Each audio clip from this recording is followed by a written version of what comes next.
Welcome to Let's Talk Transportation, a podcast series of the Broward Metropolitan Planning Organization, also known as the MPO. We talk about the ins and outs of transportation in Broward County and all of Southeast Florida, why it matters, how it works, and the challenges and opportunities related to achieving great transportation.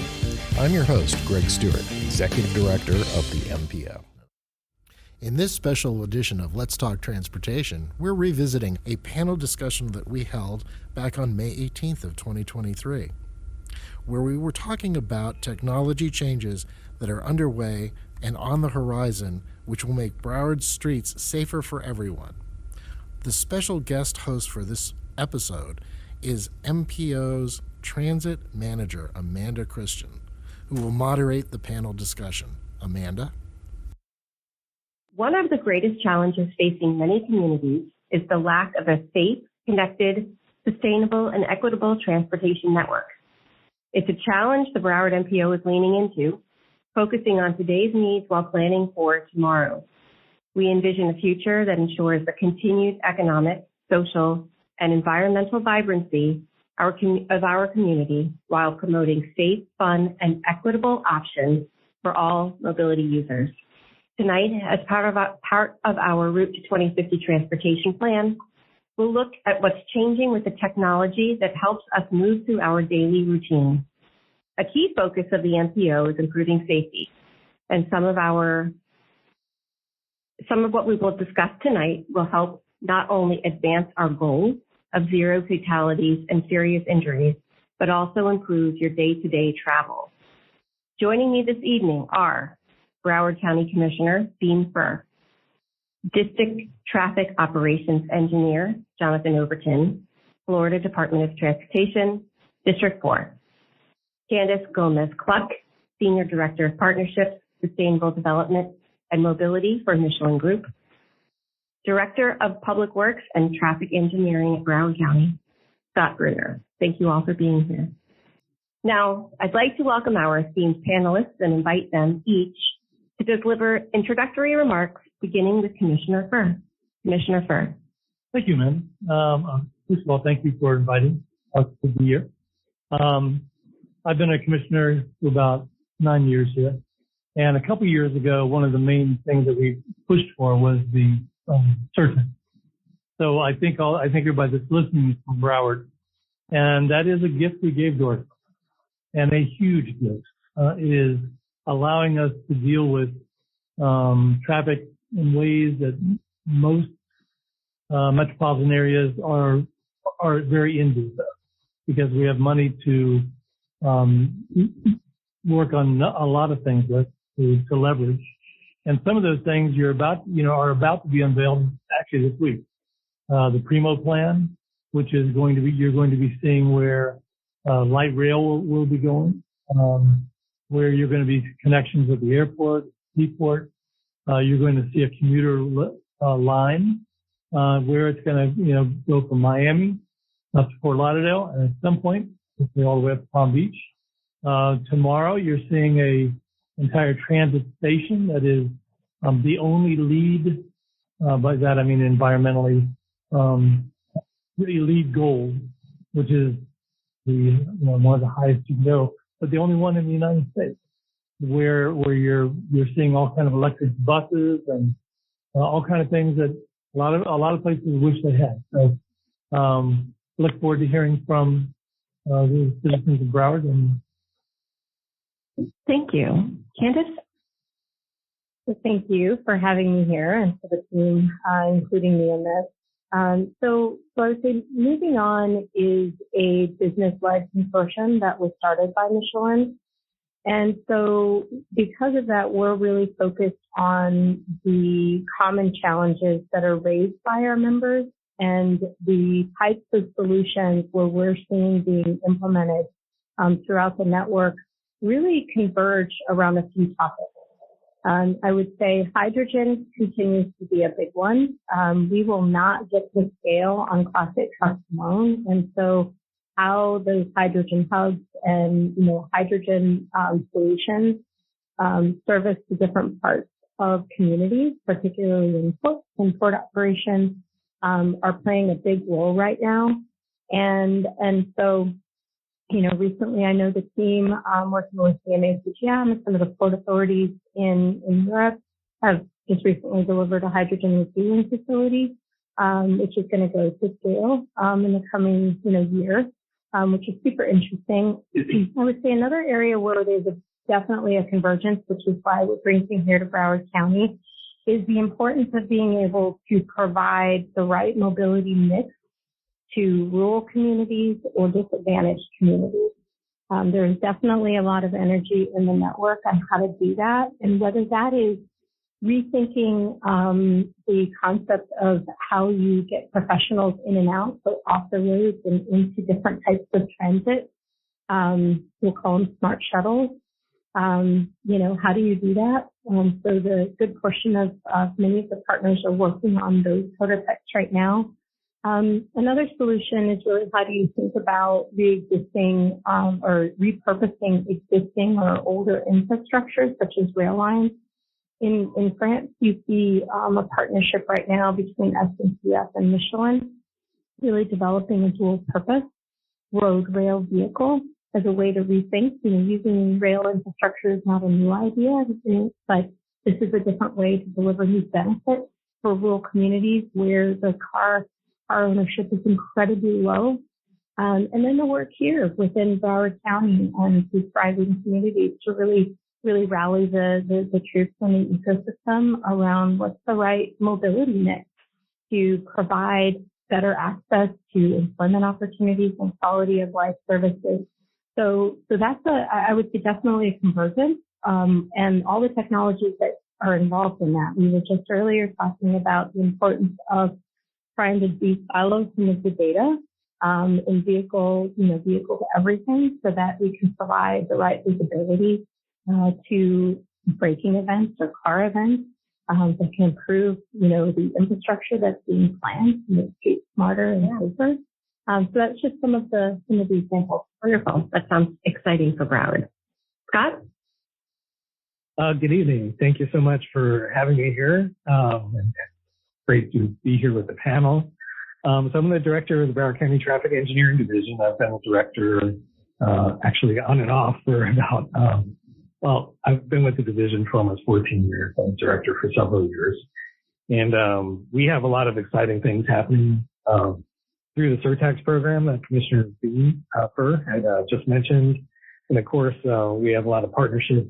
Jonathan Overton is one of our esteemed colleagues here at the Florida Department of Transportation, who we work very closely with on pretty much an hourly basis. And so some of the things that we hear, from the community and our motorists,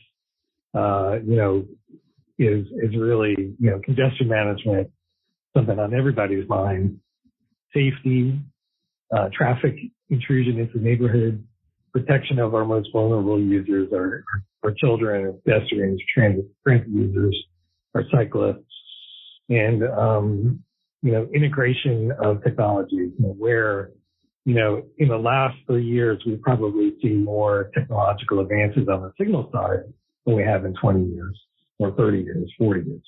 And it's really exciting. And one of the reasons why we're a little bit caught up is, there's billions of iPhones out there. So a lot of technology and that effort has gone into that kind of stuff.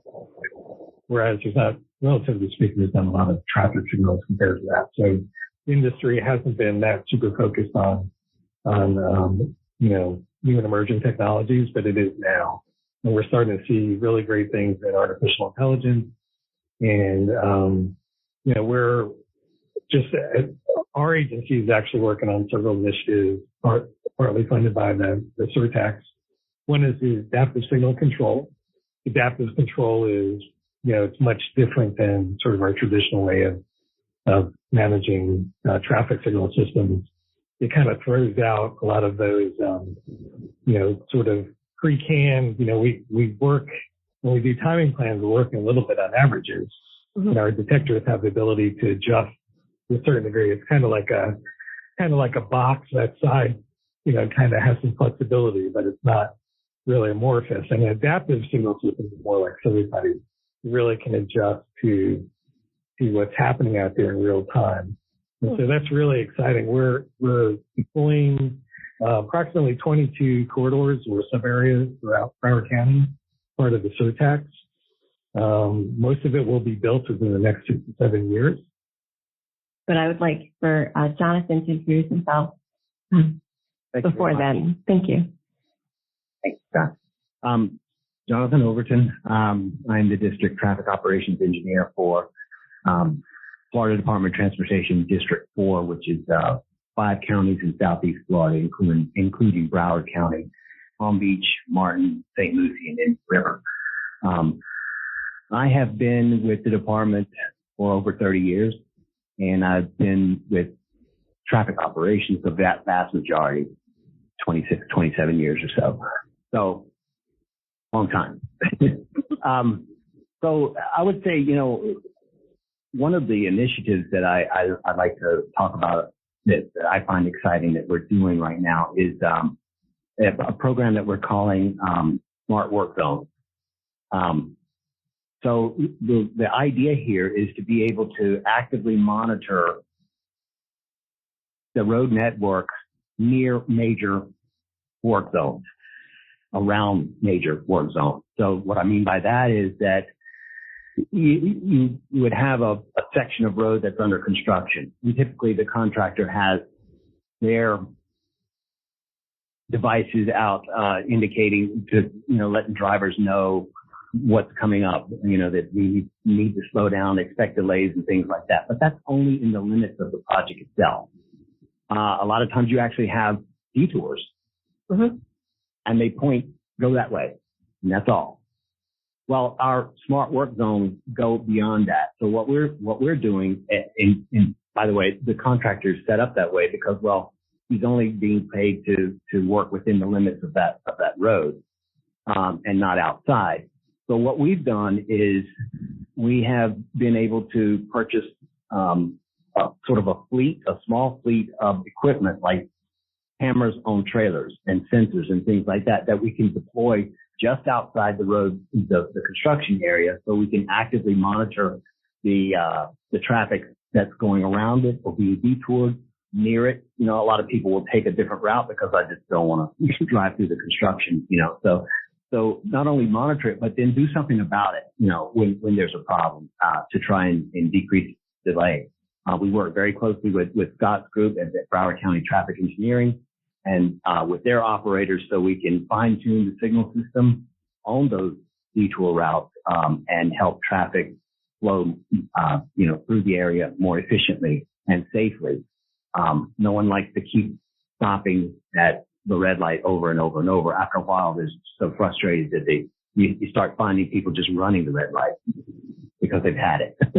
Another initiative that we're doing is we're about to deploy a pilot project having to do with connected vehicles.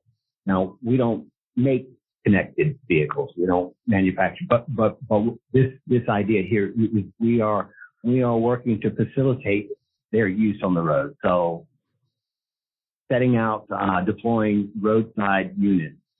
These are units that would connect to devices in vehicles or the vehicles that have onboard devices that connect this way.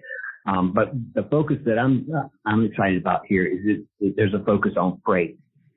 So, for example, the Beeline Highway, there's going to be a section of it in Palm Beach County, but it could be deployed anywhere. But it's a major truck route, and so being able to communicate with the drivers on board, letting them know, traffic conditions downstream, weather, all sorts of things, to be able to connect with that industry is an exciting initiative that we've got going on. Yeah, I think that's great. And I think that oftentimes when we think about the connected vehicle component of the future of technology in transportation, I think that we as consumers and as citizens don't often think about the truck aspect of it. And I think that that's a very important component when we are talking about congestion management, because truck traffic, as we know, is is a pretty significant contributor to congestion on our roadways. So thank you all for your introductions. I do have a question from the audience. So if you bear with me, I'm going to read it to you. And I'll allow whoever feels most capable of answering it to answer. So, is there anything that can help traffic move better after a long freight train has gone through? Or when a bridge is up for a long time to allow boats to pass under? So that is a problem that we have here in Broward and South Florida. Lots of rivers, lots of waterways, and bridges to carry passengers and freight. So go ahead, Scott. Glad to take that. Okay. So that's actually a complaint that we get a lot. And what's going on, if you can imagine, is that those events are relatively random. Even a drawbridge that's fixed, the duration and actually when it starts and ends is not exact relative to the signal cycle. So the concept of adaptive signal control is that it's not concerned about what happened in the future, although it's learning from it. What's concerned about the history behind it. It's looking at what the need is real time, second by second at the moment, trying to figure out what to do over the next, several seconds, several minutes. And so what an adaptive system will do is, instead of when the drawbridge goes down and then that big kind of glut of cars is released, those sensors, which is a much more sophisticated and wider range of sensors, will detect sort of that blob of traffic, and it's gonna keep pushing that blob down, in a dynamic way, as opposed to we're kind of getting stuck in a former sort of timing plan, which kind of is based on the average situation of what's happening. So the adaptive corridors that we've identified, there's a big one in downtown Fort Lauderdale, just like 34 intersections. A lot of them have to do with drawbridge and railroad crossings. So they were targeted specifically to address those. Yeah. We know it's frustrating because we've actually had to put up a few signs that tell people that, left turn may be delayed coming off I-95 because you can't see the train on the other side of the overpass. And so, the adaptive control is going to be, something that'll help that out. And there's a connected vehicle component to that, but we have perceptive audience members. So I have one other question right off the bat, which is similar to the sort of Jetson-themed question. How safe are self-driving cars? Does anybody feel compelled to answer that question? I don't agree. Okay. And you can offer your opinion. You don't have to feel as though you have to be the all end all to this answer. I'll just say, Sure. I'll say this just to start the conversation. Okay. So, a lot of our roads, especially, let's just say I-95, for example, is under construction. Mm-hmm. And there's lane shifts constantly happening. And when you shift lanes, the lane lines get erased and new ones get put in. But those that are erased, you can still kind of see them. Well, so do those sensors on the cars. I know that because my steering wheel shakes when I go over them. Exactly. So are they safe?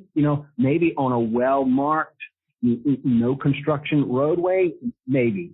But I would say if you're going through construction zones, don't go in the autopilot mode. Mm-hmm. I wouldn't, because the car can get confused and bad things happen. I think Candace wants to chime in.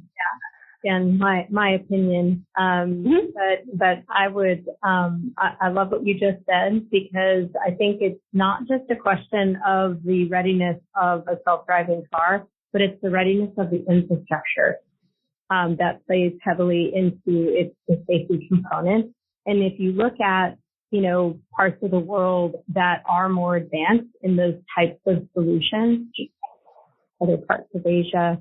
Yes, but it's because the infrastructure was purpose-built. And so, I think we're a long way off just from a pure technology, particularly on the passenger side. I think we're a little bit closer when you think about Class 8 trucks and specific dedicated lanes on dedicated corridors for moving freight. And obviously we're seeing that in several different corridors that are being actively worked on now. But I just think there's a lot more to that question than just the readiness of the vehicle. And I have another interesting question. I'm sure they're all interesting, but we have another compelling question right now. Is there anything coming that will help me get around when I can no longer drive? There is no bus service available in my area, and I think I would take the bus if there were. Anybody want to speak to that? Commissioner Furr, I think that's a good math question for you. Yeah. One of the things that the surtax is trying to make sure, no matter where you are in Broward, we're going to be able to get you. And if you have a disability, our TOPS program, make sure that, it comes right to your door. I think you're going to see a lot more, I like what you said, smart shuttle, and micro transit. You're already seeing it throughout Broward. I know Fort Lauderdale's doing it, Hollywood's doing it. And part of what the surtax did was provided small shuttles in every city that wanted that would be a connection to the main bus route. So there's almost anywhere you are in Broward, you're closer than you think you are with those shuttles. And if you're not, you may want to call the city and say, ask them, can you change that route just a little bit? Because there's no reason why not. If they're looking to please customers. So I think in the last couple of years, with the investments in all the shuttles and microtransit, that person will be in pretty good shape and should be able to get around. Another question from the audience is, are there any improvements for intersections that will make it safer for me to cross the street when I am walking? Are there any improvements to intersections that will make it safer for me to cross the street when I am walking? I'll take that. Okay. Well, it's a multidimensional answer. Right now the county has a project where we're doing an evaluation of a very large swatch of intersections. Part of it is safety. So that is just getting kicked off, and I don't know, it's a lot of intersections. I want to say 2,000, 2,500 intersections. So part of that is to evaluate kind of the safety metrics and history on that, and do field reviews and kind of break it down into tiers and kind of identify where the most severe and fatal crashes and incidents are occurring, and then look for mitigation for that. More futuristic is that, going back to connected vehicles, is that we just saw a demonstration a couple of days ago where you're going to see that the sensors in the intersection with the connected vehicles are going to alert drivers to when they're actually pedestrians in the crosswalks or in their vicinity, or cyclists, or potential conflict. So that's not imminent, but it's already, we're starting to see the technology getting deployed.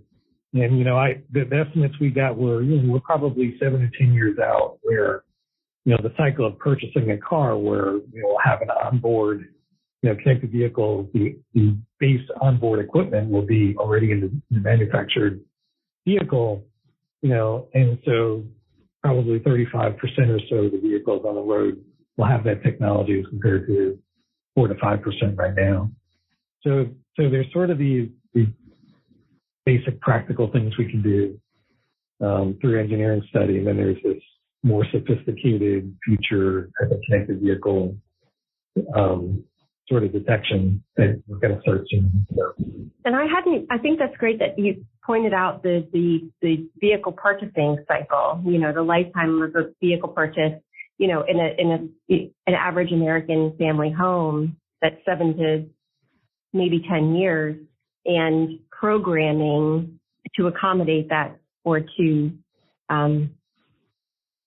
to envelop that cycle, I think is a really interesting, sort of really practical way of thinking about how the technology is cycling through our daily lives, which is, that's the point of our discussion today.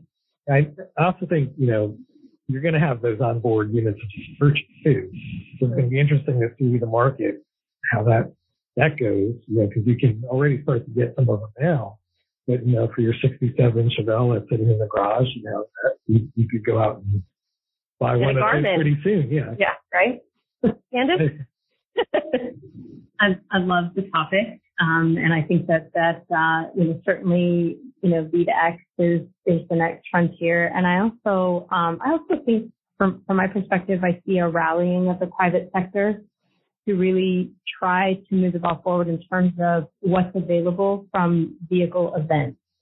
And while they won't go so far as to say it was a fatal incident or anything like that, but I do think you see certainly the OEMs that are increasingly, building that into their vehicles. But you also see solutions out there right now that can provide vehicle event data. We were just chatting about this before we started here, where, you can get access to 50 million vehicles and be able to take a look at an intersection, and understand the relative vehicles in that area, and take a look at where these, hard braking or braking events or wrong way events might have occurred. And so I think, really smart solutions like that combined with emerging, purpose-built technologies will help us get there faster in for the next couple of years. I'd also be remiss that I didn't mention one of our big initiatives is our intersection near miss technology. So, which kind of goes back, it uses a very sophisticated set of sensors, cameras, I should say. Then it anonymously tracks the trajectory through the intersection of all the different types of users. Then you can actually get heat maps of where you start to see people who are coming in close contact with each other. So you actually get, instead of having that anecdotal, somebody calling you up and say, there's a lot of people I almost, hit me making the right turn. You can actually see with, tens of thousands of data points what's actually happening out there. So that's a innovation that we're working on right now. There's some proprietary systems out there, but we're actually partnering with the University of Florida on a pilot project that's also just underway. So it's not cheap, but the idea is that we would have permanent and portable locations. So, because theoretically, if you implement the project, start to get some solutions and get some positive feedback, a reduction of crashes or incidents or near misses, we want to move on. So we would like to have a portable way to do that and, address, other locations. And just as a plug for the MPO for a minute, over the last 10 or 20 years, they've been doing all kinds of safe street projects all throughout the county. So they're not big, but they are all over the place. And every city is doing them. And all of them have within that places where they try to make it safer to walk. It's pedestrian friendly, it's bike friendly. They try to make it so it's all vehicles. And I know there's one right near my place. And it's amazing the difference. I feel like, there's lots of different places I can cross where I couldn't before. And it feels much safer. If you're around one, you can feel the difference. And yeah, that's great. The tactical urbanism. And we're partnering with DOT on some special locations where I mentioned earlier, where we have the pedestrian and bicycle, the discrete detection of those users. And that would allow us to give, leading pedestrian intervals, special phases for bikes. So those are things that are to make those users have a safer experience. Yeah, you all are taking everything right out of my mouth, thinking about the Complete Streets program that we have. Yeah, sure. I mean, they're interchangeable, really. I mean, the Complete Streets are meant to promote and create safer streets. But thinking about, my life as a transportation planner for all these years and taking the data, having to aggregate data of things that already happened from, data that's old 2 years ago, and then trying to take that data and then plan for how we want to see that intersection or how that area could be changed and improved from a safety perspective, to get something as a planner in much more real time, with much greater detail, will be an invaluable piece of information for us in this field. So I think we were just awarded, based on the complete space that we've been doing, award from the U.S. to continue exactly what we've been doing. I think they gave us quite a few million. Yeah, DOT gave the Broward MPO $5 million to run with the Safe Streets and Roads for All grant, and it runs the gamut, all sorts of different activities and initiatives that aim towards that zero fatality vision zero that we have here at the MPO. Based on our history. Oh, yes. Mm-hmm. And let's see, I think I have more audience questions. I heard the county is working on a new transit plan for the sales tax. Can you tell us more? Maybe I can ask Scott to talk about this a little bit. And if you, as a Broward County representative, not a commissioner, know anything about the new transit plan, and if there are new technologies that are going to be taken into consideration with that new plan. Well, again, it's a pretty comprehensive plan, going from microtransit all the way to rail. So I think the key, the big question is, a lot of the system is going to have to be running with the vehicle system that we have today, with the signal system. So that's a huge question. How are we going to manage this stuff with just the vehicles we have on the road? How are we going to add all these other modes? And so that is where the technology comes into play. So that is, for the most part, it is a connected vehicle solution. Right now we have about almost 760 intersections that are equipped with emergency vehicle preemption and transit signal priority capability. So, fire rescue uses it all the time, and transit has used portions of it. So we're going to start to see more use of that as their system evolves.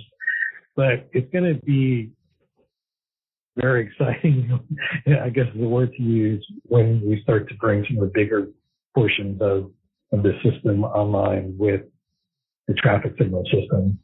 And so we know right now it's difficult because things are evolving so fast. Part of the difficult part sitting in my chair is, what do we select? Which direction we go to? Because things are evolving. There's great solutions out there. Which one you pick? Which one's most compatible with your transit fleet, which is, several different types of vehicles. So technology is definitely a big part of how we're going to have to get through this. And the other thing is too, that these systems, they're highly proprietary. They don't talk to each other so well. So trying to get that all worked out is going to be a challenge. And I know, Candace, you spent some time in Europe. You lived there. You lived in France. Is there anything that you can think of, your experience while living there, seeing any transportation technologies, transit technologies that you would really like to see us integrate fully into Broward and into South Florida? I mean, when you think about Europe, Europe is has had probably a 10-year head start. Sure. And so they've really benefited from funding and policy that has been able to advance that clean tech and sustainable mobility agenda. And I'm confident we see a similar environment taking shape here, which is really great, which is why we're here. I would say their systems are connected. So I was using an example with a group of academics we're taking out from LA, who's working on youth mobility access during significant events that really put stress on disadvantaged communities that are already under pressure, right? And so we're taking them out. And one of the things that I said is, download City Mapper. And City Mapper is really interesting, and it's been around a while, but for those of you not familiar, it's an app. I use it all the time. Yeah, it's great. Yeah.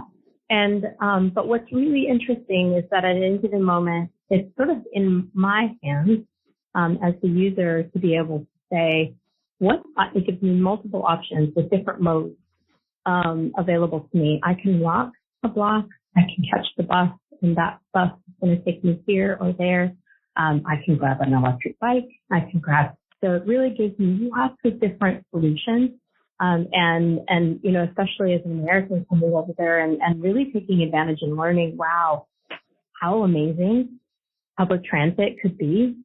It was really an eye opener for me to be able to access that and have that sort of right for me solution at my fingertips. And it didn't really matter what time of day I was doing that. And I think the other thing that I've been really impressed, particularly with Mobility Limited, is some of the work that Paris has done, particularly in their metro line, because there was really, Paris 24 is going to create a lot of pressure on the system. And I love the fact that they have really taken that seriously and have introduced, on that main metro line, between that's connecting those main, call it villages where the games will take place, where they have made that entire line and all the stops within it accessible. And those are durable changes. They're not one and done just to accommodate the influx of people that are coming into the city for Paris 24. And so I think there's a lot of things, but we should remember too that even in France, even in Europe, that has had the benefit of a 10-year head start, they struggle with silos too. And they struggle with getting things moving, innovation throughput, call it, industry silos. And I think that's one of the most important things that, they're working on right now as well is how do we take innovation from different industries and say, what has the EV bike industry gotten right? How do you apply that to vehicles or new mobility type of four wheels, box on four wheels, or rail? How do you do that? And I think they're still working on it too. But they are, they do have a little bit of a head start, but I think it's really amazing. I think some of the new technologies that we're seeing come online, and I know you mentioned it, generative AI is going to be massive. It's going to come fast. And I think the benefits to transit are going to be amazing. But, we're all kind of, converging on that point right now. But Europe is, they've got a head start, and those are some of the things that I think they've done really, really well. Thank you. Thanks. I have another question from the audience. Will I ever be able to drive down Oakland Park Boulevard and catch all green lights? Let me take that. Yeah, go ahead. No. Yeah. There are sections of Oakland Park Boulevard are synchronized, but you shouldn't expect to go from all the way out at Sawgrass to A1A and not get a red light at all. But you should be able to travel a relatively long distance between along the road before you have to stop, to let the cross streets go. A lot of this technology, while sometimes people refer to it as the Jetsons technology, all of these, self-driving vehicles and whatnot, but a lot of what makes us choose other options is the travel time reliability aspect, right? A lot of times we need to increase that travel time reliability, and if somebody can get to a place in the amount of time that they think it should take them to get there, they'll choose that. Yeah, even using the Bright Line right now, going down to Miami, that's fast. Mm-hmm. And so if people start to have a commuter link that goes down, up and down, that's quicker than driving, people will take. Yeah. Mm-hmm. Well, one of the objectives of the new signal system deployment and technologies is to actually improve travel time reliability, because it's a lot easier if you you're going to do 35 to 37 minutes along a corridor pretty routinely, but otherwise you have 25 to 50 minutes. You're going to take the latter option because at least you can plan. And I think one of the things that the adaptive technology, which will become better as we actually integrate connected vehicles into it, is that it will improve that reliability. What's actually the travel time. So, you're never, we have some corridors that are off peak where you can actually go quite a distance and not hit a red light, especially in the early evening. We actually have a couple of cities want us to make them go red to slow cars down. But the reality is that travel time reliability is important key to move into the future. And just one last thing is that, we talk about these technologies, but, the laws of physics still come into play. There are portions of this county where there's just more traffic than the roadway system can handle, and there's no magical signal system that can get us out of that at all times. But the idea is that the new technology will shorten those periods and kind of improve, the shoulders or kind of transition time, and also, hopefully significantly improve the off-peak time. Thank you. I have one final question. This is for you, Candace, and it's kind of my own question. I heard you speak today at the Women's Transportation Seminar, the WTS seminar luncheon today, and it was about the importance, and you said something about the importance of encouraging decisions, like being ready to make that decision. And I think that's something that a lot of us balk at. We take breaks. Is there any advice that you could share that would help Broward County as we move forward with expanding our transportation network? So yeah, I think there's an art to decision making and facilitating decision making, but I think it's also a commitment. I think it's a commitment that an organization, a group of agencies, whatever that might be, they have to make a commitment to be willing to take a decision. I think the point that I was making earlier is that in big corporate America, even in small corporate America, we love to get around the table and we love to talk. And I like to say, there's a lot of people that get the no vote, but who gets the yes vote? And I think we get paralyzed by either wanting more and more and more information. And so innovation isn't going to happen if we just get stuff. Mm-hmm. And I would also say that when maybe a piece of advice is and I've said it a lot today during some meetings regarding the Thriving Community Initiative, is that as we march towards what we think are, 2050, it's important, right? We need to paint that picture.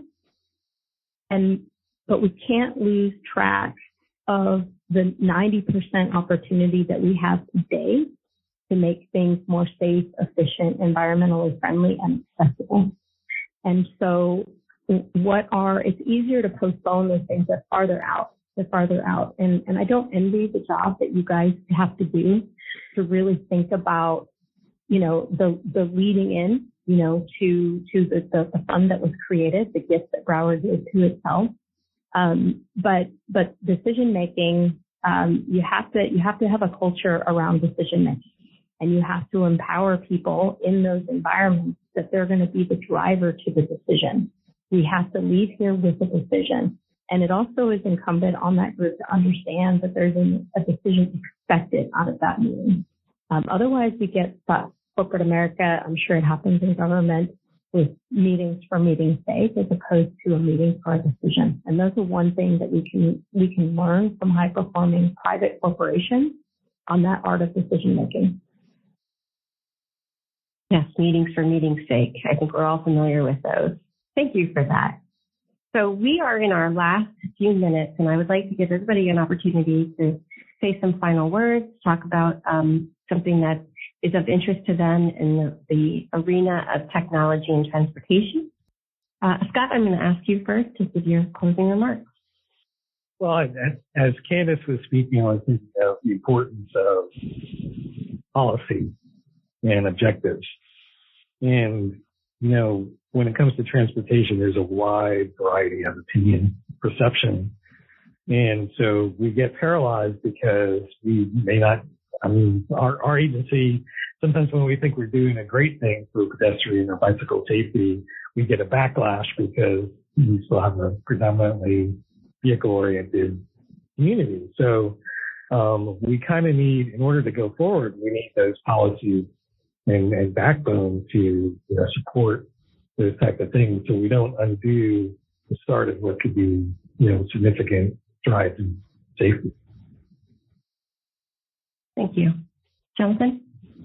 So I guess in closing, I just wanted to bring up first one of the very interesting initiatives that I think is not far in the future at all, and that is Amazon deliveries and FedEx deliveries and UPS and things like this by automated vehicles, like drones or even little robot cars. We order things on the fly so often now that it's just small items, and it's going to be here, tomorrow morning between 3 a.m. and 5, really? And it is. Because my ring told me it was, taking the idea of taking the gasoline vehicles, or even the electric vehicles, someone that's actually driving these large vehicles out of the traffic stream, and there's something out there in the fleet, because that's essentially the warehousing, moving around our network at the same time. The idea of the old-fashioned idea of the warehouse is completely changed. So that's really interesting to me, and I think it's going to become more pervasive and popular. On a safety note, I would say, we were talking earlier, someone wrote a question in and asked, how can we make crossing at intersections more safe?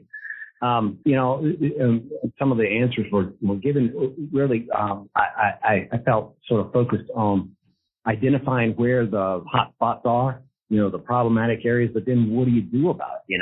So it's very good that we can find where those are, and we can do things like put in blank out signs and things like this, which basically light up and say yield to pedestrians, to help get the driver's attention. It's going to always be a challenge for that driver that's trying to turn right on red. So we could do that, but we got to keep in mind, and this is really important to me, because I have this conversation with folks all the time when they call and say, I almost got killed because I'm thinking, okay, you got to take some responsibility too. Don't walk out in front of that car and you see it coming. So, it takes two to tango, right? So don't walk out in front of the car. Wait. Don't assume that they're going to see you. Just wait, because you're not going to win that battle. So it's important. Safety tips. Thank you. Thank you. Yes, we look to the DOT to give us some safety tips at the end of every meeting. So, Commissioner Furr. I want to say how much I've actually learned on this panel. Thank you. Policymaker standpoint, it's great to hear from people that are on this call. Second, we're about to be in the middle of some big decisions. What you're speaking of, and we're having to decide where some routes are going. And it was like last August we made a decision, and we decided to establish one commuter link from Fort Lauderdale down to Miami. And it's amazing. It took us a long time to do that. But once it got made, it's amazing how quick things happen. And it was like, it told me, to your point, that how important that commitment is and to follow through on. But it also, by listening to these gentlemen on site, it also informs me when we're getting ready to make these decisions how important it is to have the expertise while we're making that decision. Because, as a commissioner, this is not my expertise. And to be making those decisions in the void or in a vacuum would be malfeasance. Mm-hmm. So it's, I think we're having a big meeting next Tuesday where we're looking at the Primo plan, looking at the big picture for the next 30 years and deciding, making a lot of decisions. This today has informed me of a few things that need to be happening while that's happening. Great. Mm-hmm. Candace, thank you. I love what you just said. So thank you. And just to make a quick comment on that, as I would say in the spirit of decision making, you can never go wrong with a defensible point of view coming from who is it for? Who am I servicing? What do they need? And designing something from that perspective back. Coming from an engineering company, we have engineers who sit and think about what is the driver of that vehicle going to be. But you never make better decisions than when you're making them with the end user in mind, and then make that data visible so that it's defensible. I would say just my closing comment, as we are marching towards new technology and new solutions, let's make sure that we're thinking about equity in that. Because, one of our first reactions should be thinking about how are we taking advantage of existing infrastructure? How are we taking advantage and servicing existing communities? The technology will hit first in metropolitan areas, but what happens to those communities that are outside those areas that are already underserved? So I would encourage us to think about those from the beginning, so that we don't continue to widen the gap of services and access to services for those communities that live outside city centers. Thank you. Candace Gomez-Cluck, Commissioner Beam Furr, Jonathan Overton, Scott Brunner, thank you for your time today.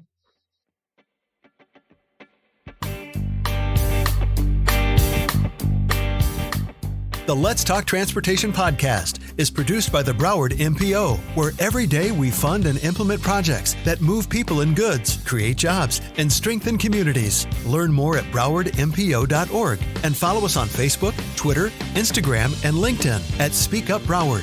If there is a transportation topic you'd like to know more about, let us know by sending an email to info@browardmpo.org.